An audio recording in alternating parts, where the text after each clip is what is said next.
Hello guys, நான் உங்கள் anime man.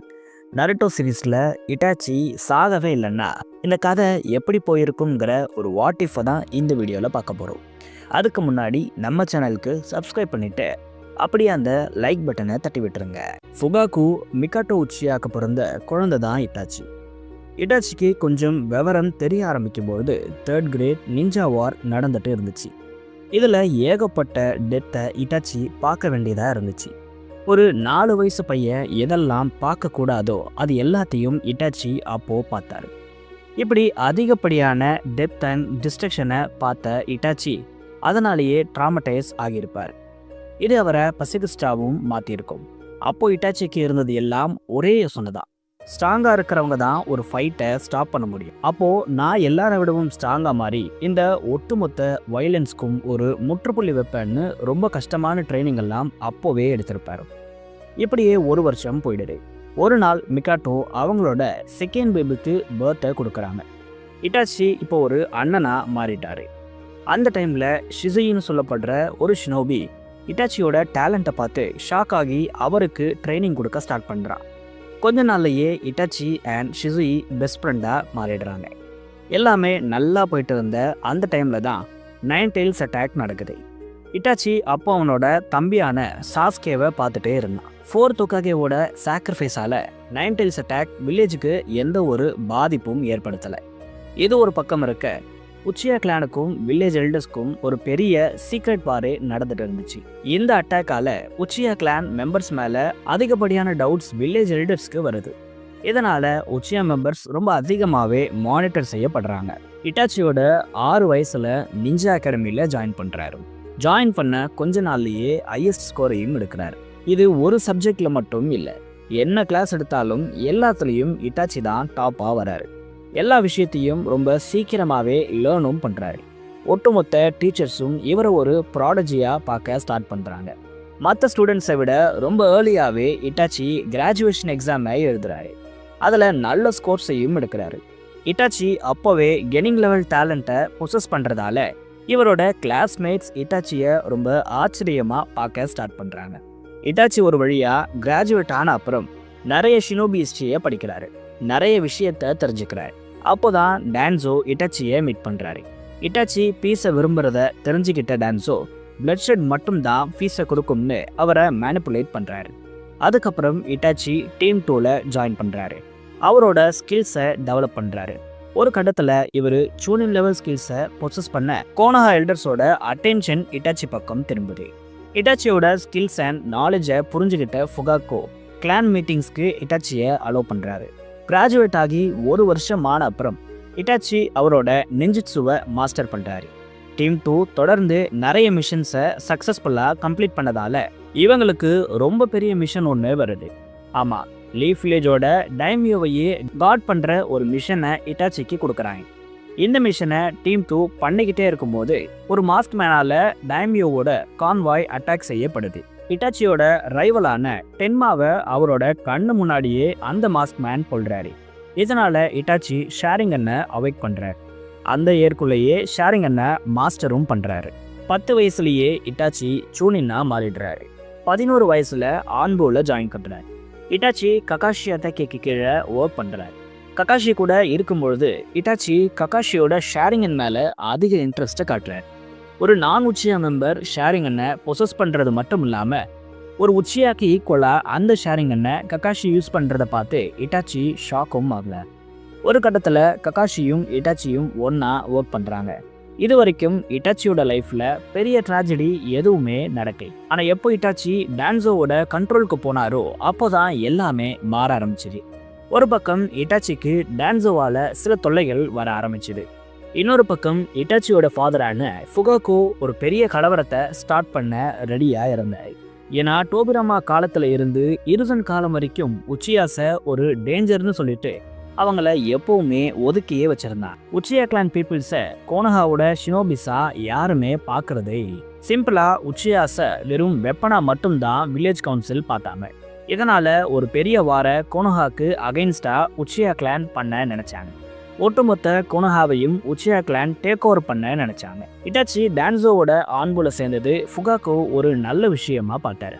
இட்டாச்சியை ஒரு ஸ்பையா ஃபுகாக்கு இருக்க சொன்னார்.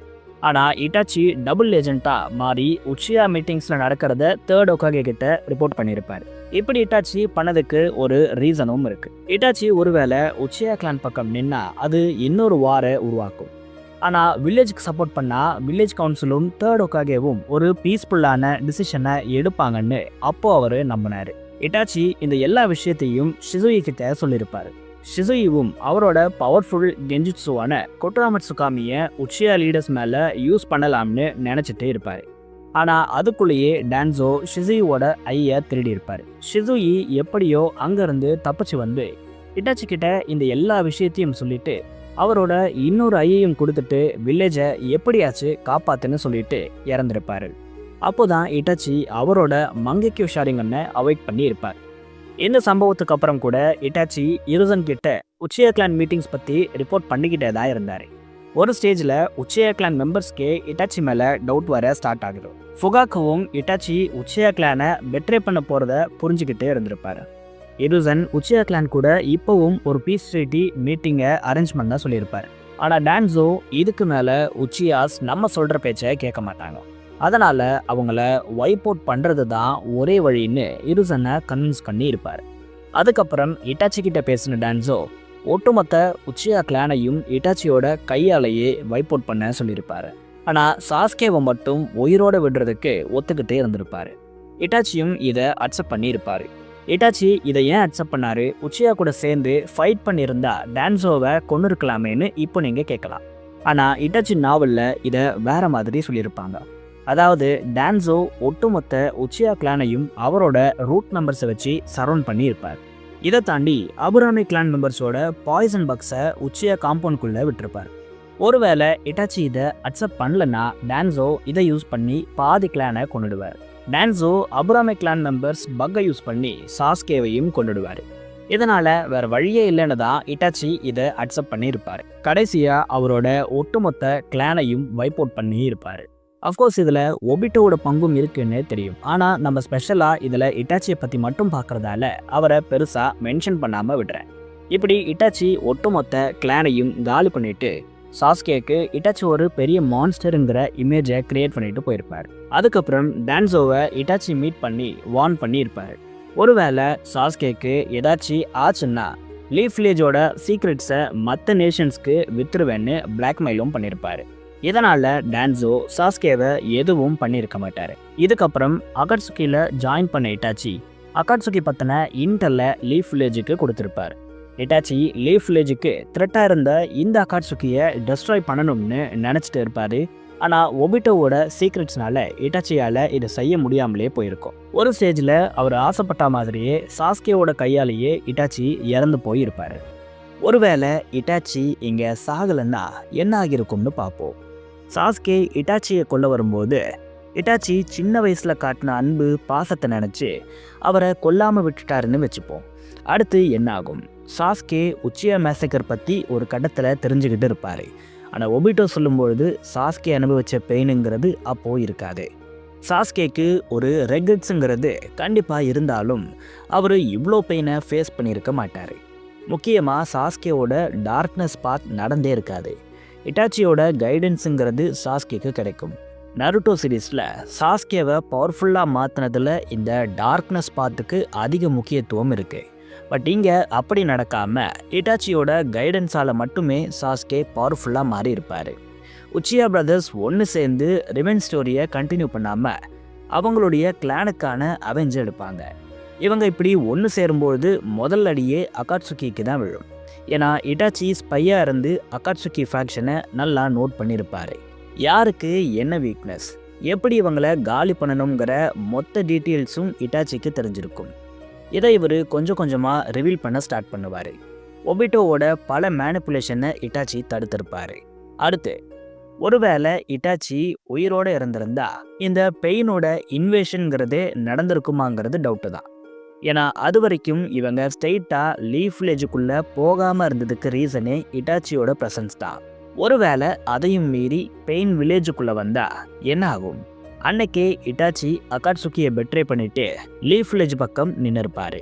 சுகியோமி, அமட்டராசு, சூசனோ மாதிரியான டெக்னிக்ஸை எல்லாம் இவர் யூஸ் பண்ண நருட்டோ ஒரு பக்கம் சேஜ் மோடை யூஸ் பண்ணி சண்டை போட்டுட்டு இருப்பாரு. இது இல்லாமல் சாஸ்கேவும் அவரோட பங்குக்கு ஃபைட் பண்ண இந்த ஃபைட் ரொம்ப சீக்கிரமாக முடிஞ்சிருக்கும். ரிசல்ட் என்னவா இருந்திருக்கும்னு உங்கள் எல்லாருக்குமே தெரியும். ஆமாம், பெயின் அசால்ட்டாக தோக்கடிக்கப்பட்டிருப்பாங்க. அதுக்கப்புறம் நருட்டோ இட்டாச்சி சாஸ்கேவை கன்வின்ஸ் பண்ணி ஒரிஜினல் பெயினை கண்டுபிடிச்சி வில்லேஜ் ரிவைவ் பண்ணி ஸ்கோர் பண்ணியிருப்பார். அப்படியே காலங்கள் போகுது. இட்டாச்சி லீஃப் வில்லேஜ்லேயே இருக்கார். ஒபிட்டோவை பற்றின இன்ஃபோஸை கொடுத்து வில்லேஜ் ஷினோபீஸ் ஆன்புவெல்லாம் பவர்ஃபுல்லாக மாற்றுவார். இந்த கேப்பில் கண்டிப்பாக இட்டாச்சியும் சாஸ்கேவும் சேர்ந்து டான்ஸோவை போட்டு தள்ளியிருப்பாங்க. ஏன்னா அவர் செஞ்ச அநியாயங்களை கண்டிப்பாக இட்டாச்சியும் சரி சாஸ்கேவும் சரி மன்னிச்சிருக்க மாட்டாங்க. ஸோ ஒரு கட்டத்தில் 4th கிரேட் நிஞ்சா வார் நடக்குது. அங்கே நம்ம எடோ டென்சே இட்டாச்சி இல்லாமல் ஹெல்த்தியான இட்டாச்சியை பார்த்துருப்போம். இட்டாச்சி மட்டும் வந்தாருன்னா மாதராவை அசால்ட்டாக அடித்து ஓட விட்டு வார ஒரே நாள்லேயே முடிச்சிருவாரா ப்ரோன்னு கேட்டால் அதுதான் இல்லை. மாதராவோட பவர்ஸுங்கிறது இங்கே எங்கேயோ போயிருக்கும். அவர் கூட இட்டாச்சி தனியாக மோதி ஜெயிச்சிருக்க முடியாது. ஏன்னா இங்கே பிளாட் ஆர்மர் மாதராக்கு தான் கொடுக்கப்பட்டிருக்கு.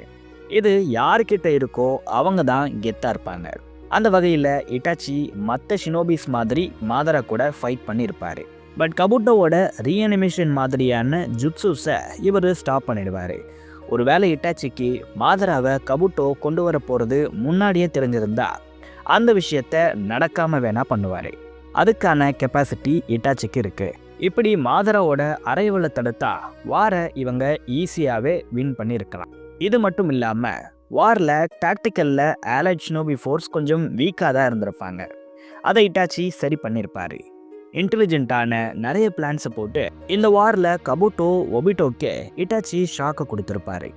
இப்படி பல விஷயங்கள் நடந்ததுக்கு அப்புறம் சாஸ்கே ஹேட்ரட்லாம் இல்லாமல் ரொம்பவே மெச்சூர்டான ஜாலியான சாஸ்கேவாக இருந்திருப்பார். முக்கியமாக வீடு தங்கியிருப்பார். அவர் பண்ண பாவத்துக்கு தான் சாஸ்கே அவரோட லைஃப்பை இப்படி அமைச்சுக்கிட்டாரு. இட்டாச்சி அவர் கூட இருக்கும் பட்சத்தில் தவறான பாதையில் சாஸ்கே போக மாட்டார். அது மட்டும் இல்லாமல் அவரோட கையவும் இழந்திருக்க மாட்டார். ஏன்னா நருட்டோ சாஸ்கேக்கு ஒரு ஃபைனல் பேட்டிலே இங்கே நடந்திருக்காது. பொருட்டோ எரால இட்டாச்சி ஒரு மேரேஜை கூட பண்ணியிருக்கலாம். பசங்க ஒய்ஃப்னு சந்தோஷமாக வாழ்ந்திருக்கலாம். அப்படி இல்லைன்னா இட்டாச்சி அவரோட சின்ன வயசு காதலியை நினச்சி கடைசி வரைக்கும் கல்யாணமே பண்ணாமல் வாழ்ந்திருக்கலாம். எது எப்படி இருந்தாலும் இட்டாச்சி ஒரு சந்தோஷமான வாழ்க்கையை தான் வாழ்ந்திருப்பார். பொருட்டோ, சரடா, மிட்சுகி மாதிரியான நெக்ஸ்ட் ஜென்ரேஷன் கேரக்டர்ஸ்க்கு ஒரு நல்ல சென்சேவாக இருப்பார். ஸோ இட்டாச்சி மட்டும் இருந்திருந்தா நருட்டோ சீரீஸில் நிறைய ட்ராஜடி நடந்திருக்காதுங்கிறது தான் உண்மை. நீங்கள் என்ன நினைக்கிறீங்க? இட்டாச்சி உங்களுக்கு சாகணுமா இல்லை உயிரோட இருந்திருக்கணுமாங்கிற உங்களோட தாட்ஸை மறக்காமல் கமெண்ட்ஸில் சொல்லுங்கள். நான் உங்களை வேறு வீடியோவில் சந்திக்கிறேன்.